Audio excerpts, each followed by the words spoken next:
जय हो आस्तिक जी महाराज। स्वागत है आपका मेरे पॉडकास्ट पे। हाँ, मैं आपको सुना रहा हूँ कुछ रोचक और अनसुनी धार्मिक कहानियाँ।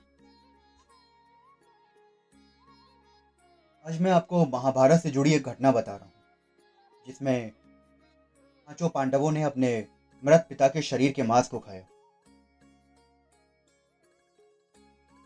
ये सुनने में ही बेहद अजीब है कि कोई पुत्र अपने पिता के शरीर को मांस को खाए। तो आइए सुनते हैं कि आज क्या थी इसके पीछे की कहानी। इस कहानी को जानने के लिए हमें सबसे पहले पांडवों के जन्म के बारे में जानना होगा।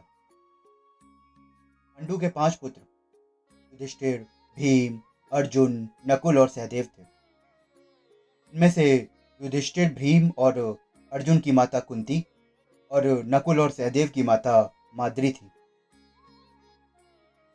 पांडु इन पांचों पुत्रों के पिता तो नहीं थे, पर इनका जन्म पांडु के वीर्य तथा संभोग से नहीं हुआ था, क्योंकि पांडु को एक श्राप था कि जैसे ही वो संभोग करेंगे उनकी मृत्यु हो जाएगी।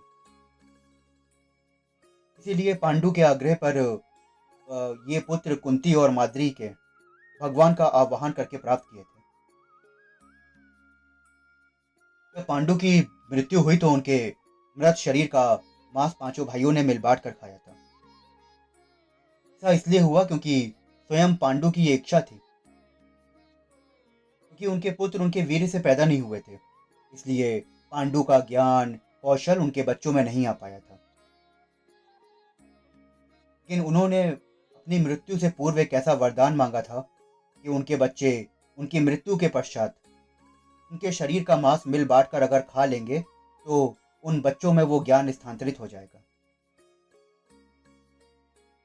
पांडवों द्वारा पिता का मांस खाने के संबंध में 2 मान्यताएं प्रचलित हैं।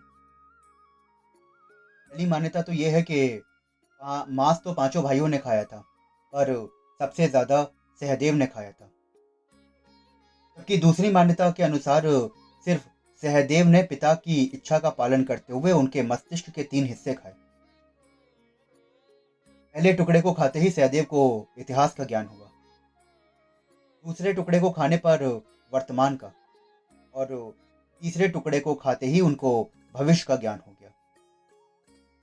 यही कारण था कि सहदेव पांचों भाइयों में सबसे अधिक ज्ञानी थे, और इससे उनके भविष्य में उन्हें होने वाली घटनाएं देखने की शक्ति मिल गई थी। शास्त्रों के अनुसार श्री कृष्ण के अलावा वो एक मात्र शख्स सहदेव थे जिसे भविष्य में होने वाले महाभारत के युद्ध की संपूर्ण जानकारी थी।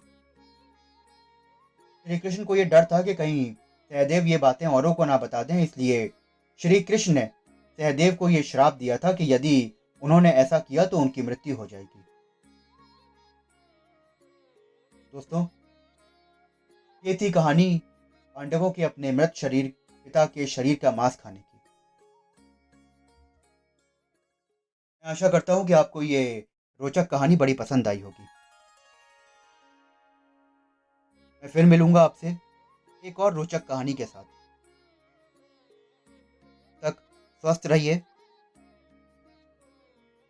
जय हो आस्तिक जी महाराज।